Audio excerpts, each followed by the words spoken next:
மூத்த காவல்துறை அதிகாரிகள் அடங்கிய சிறப்பு புலனாய்வு குழுவை அமைக்க உத்தரவிடக் கோரிய மனுவில் உயர்நீதிமன்றத்தில் விசாரணை நடைபெற்று வருகிறது.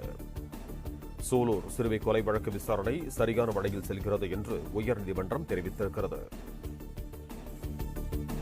விசாரணையை எப்படி நடத்த வேண்டும் என காவல்துறைக்கு உத்தரவிட முடியாது என்று உயர்நீதிமன்றம் தெளிவுபடுத்தியிருக்கிறது. சூலூர் சிறுமி பாலியல் வன்கொடுமை செய்து கொல்லப்பட்ட வழக்கு விசாரணை சரியான பாதையில் சென்று கொண்டிருக்கிறது என்று உயர்நீதிமன்றம் தெரிவித்திருக்கிறது.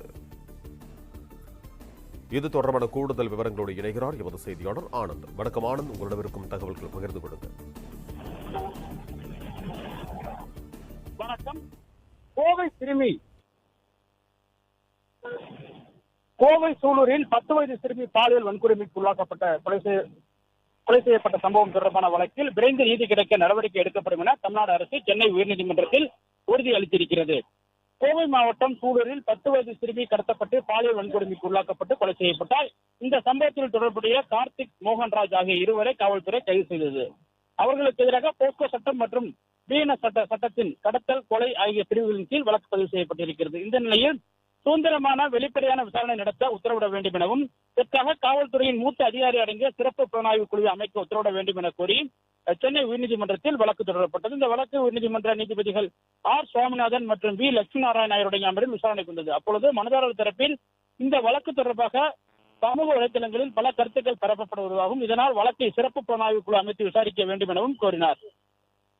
அரசின் சார்பில் தலைமை வழக்கினர் ஆஜராகி இந்த வழக்கில் அனைத்து நடவடிக்கைகளும் எடுக்கப்பட்டு வருவதாகவும் மரபணு சோதனை முடிவுகள் எதிர்நோக்கி இருப்பதாகவும் இந்த வழக்கை நடத்துவதற்கான காவல்துறை தரப்பில் சிறப்பு வழக்கறிஞர்கள் சங்கரன் நியமிக்கப்பட்டிருப்பதாகவும் வழக்கை விரைந்து விசாரித்து குற்றப்பத்திரிகை தாக்கல் செய்து விரைந்து நீதி கிடைக்க அனைத்து நடவடிக்கைகளும் எடுக்கப்பட்டிருப்பதாகவும் தெரிவித்தார். மேலும் சமூக வலைதளங்களில் பரவும் வீடியோக்கள் நீக்க அமெரிக்காவை சேர்ந்த இன்ஸ்டாகிராம் நிறுவனத்தை கேட்டுக் கொண்டிருப்பதாகவும் குறைந்தபட்சம் 7 நாட்கள் வரை ஆகும் எனவும் அவர் தெரிவித்தார். மேலும் அரசு இந்த விஷயத்தில் உரிய நடவடிக்கை எடுப்பதாகவும் நீதிபதியிடம் அரசின் சார்பில் ஆஜரான அரசின் குற்றவியல் வழக்கறிஞரும் தெரிவித்தனர். பின்னர் நீதிபதிகள் விசாரணை எப்படி நடக்க வேண்டும் என்று காவல்துறைக்கு எப்படி உத்தரவிட முடியும் எனவும் விசாரணை சரியான பாதையில் சென்று கொண்டிருக்கிறது எனவும் இது தொடர்பாக